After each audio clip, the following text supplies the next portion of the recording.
Assalamualaikum warahmatullahi wabarakatuh. Perkenalkan, nama saya Irma Novitasari dari semester 4C. Di sini saya akan menjelaskan tentang berdasarkan apa yang saya pahami setelah saya melihat video tersebut. Dalam video tersebut menyampaikan adanya dua tujuan praktikum. Tujuan yang pertama adalah untuk mengetahui atau untuk memeriksa panjang gelombang maksimal sulfat. Kemudian tujuan yang kedua adalah untuk mengetahui konsentrasi sulfat di dalam suatu sampel air. Pada pemeriksaan tersebut menggunakan alat yaitu spektrofotometer UV vis double beam dengan seri 500 dB. Kemudian untuk menyalakan alatnya cukup tekan tombol power dan tunggu hingga layar menyala. Setelah menyala tunggu beberapa menit hingga semua optionnya terchecklist. Kemudian kuvvet yang digunakan dalam pemeriksaan tersebut menggunakan kuvvet kuarsa. Mengapa demikian? Karena kuvvet kuarsa digunakan untuk larutan yang tidak berwarna. Sedangkan apabila larutannya berwarna maka akan menggunakan kuvvet kaca. Kemudian larutan standar yang digunakan adalah K2SO4 dengan berbagai seri konsentrasi yaitu 0,5, 2,5, 5, dan 7,5 ppm.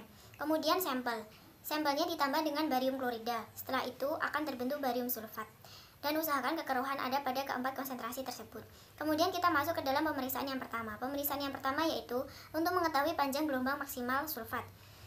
Prosedurnya yang pertama adalah uji blanko dengan menggunakan kuvvet. Dengan menggunakan dua kuvvet. Kemudian diisi jangan sampai penuh. Kira-kira kurang 5 mili. Kemudian yang kedua adalah kocok-kocok hingga rata dan masukkan ke dalam alat spektrofotometer UV vis dengan bagian yang halus sejajar dengan arah datangnya sinar. Kemudian pada layar klik Specmium Scan dan klik Spectrum Scan Set dan atur untuk panjang gelombang minimal 200 nanometer. Kemudian enter. Dan atur lagi untuk panjang gelombang maksimal 500 nanometer. Kemudian enter dan tunggu kalibrasinya hingga mencapai 100%. Untuk WL minimalnya adalah 200 nanometer. Kemudian WL maksimalnya adalah 500 nanometer. Kemudian apabila kalibrasinya tadi sudah mencapai 100%, maka atur limitnya dengan 2 kali enter. Kemudian untuk lawan limitnya menggunakan 0 enter. Kemudian setelah itu ganti salah satu blanko dengan sampel. Kemudian kuvvet yang telah digunakan tadi dicuci dengan sedikit cairan yang akan digunakan untuk pemeriksaan. Kemudian dimasukkan lagi ke dalam spektrofotometer dan kemudian tutup alatnya dan klik scan. Kemudian akan muncul grafik atau garis untuk panjang gelombang maksimal. Kemudian jika sudah terbentuk, klik attack label scan dan akan terbentuk garis maksimal atau panjang gelombang maksimal pada sulfat.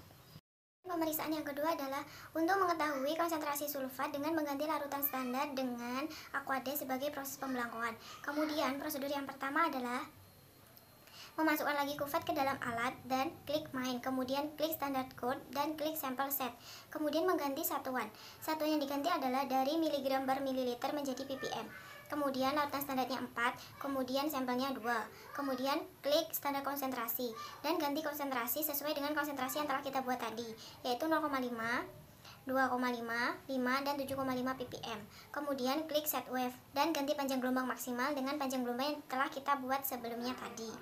Setelah itu baca larutan standar dengan masing-masing konsentrasi dengan klik set sample. Kemudian ulangi hingga semua konsentrasinya terbaca atau semua terperiksa. Setelah itu muncul absorbansinya. Setelah absorbansi larutan standar dan absorbansi sampel muncul, maka akan dapat dilihat pada tombol data dan dilihat grafiknya. Setelah itu untuk nge-save-nya yaitu klik save, kemudian klik nama, kemudian klik save dan enter.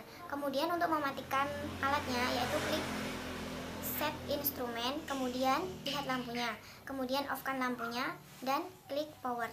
Sekian video dari saya. Ada kurang lebihnya mohon maaf yang sebesar-besarnya. Wassalamualaikum warahmatullahi wabarakatuh.